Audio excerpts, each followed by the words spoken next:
I don't know if I speak for all men or husbands when I'm saying this, but there are times when my wife Cheryl is speaking to me and maybe I'm distracted, maybe I'm watching a show, maybe I'm doing something, but yet she wants my attention and she's saying something important. And I can pretend very well like I'm listening.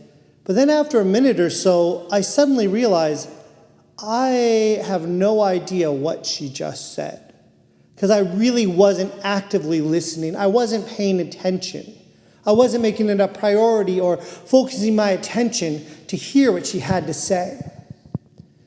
And you know what? There's this same dynamic with my relationship with God. That there are times where God doesn't have a problem speaking. I have a problem listening.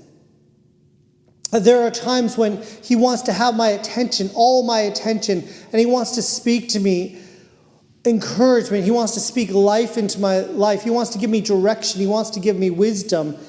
And I'm not paying attention. In our hectic world where busyness just seems to prevail, it's hard sometimes to slow down.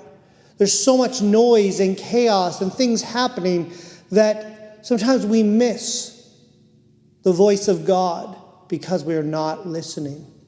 And I'm reminded of Elijah after Mount Carmel and the prophets of Baal, and there's this great spectacular demonstration of God's power as he comes down in fire and shows himself in such a grand way.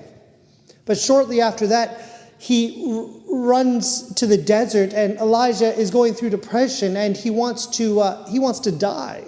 Jezebel's after him and after his life, and he can't believe that he's in this situation. He went from the highest high to the lowest low, and then he went into a cave.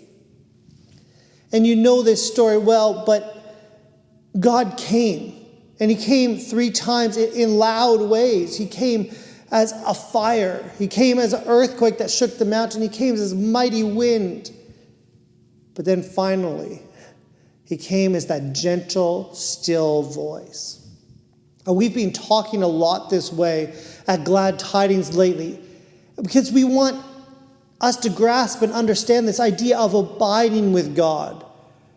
How in the New Testament, Jesus says that my sheep will know my voice. And I want to know the voice of God. I want to know that when he speaks, I'm listening.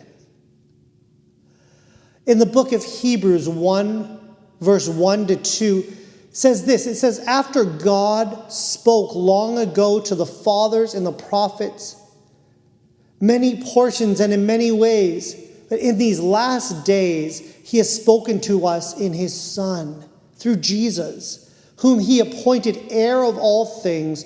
Through him also he made the world. So sometimes we ask that question, does God really speak today? And I want to answer yes. Yes, he does. But I think maybe in our culture especially, that God is speaking, but we're not always listening. We haven't postured ourselves. We haven't learned to wait and listen and hear attentively like we should. So, in a spiritual sense, turn off the TV, put down the newspaper, turn off the video game, whatever might be your distraction, and focus on God. Look into his word and ask him to speak. And he doesn't want to play games with us. He's not trying to be mysterious. He wants to speak. And he's speaking in so many ways that we don't always hear. So that's my encouragement today, to have ears that hear what he has to say, and then a heart that's obedient to do what he asks us to do. In a couple weeks, I'm going to follow up with some more thoughts on this idea. But until then, I hope that you're blessed, and I hope that we can practice and discipline ourselves to listen to God when he speaks. I'll talk to you guys later, and I'll see you on Sunday. Bye.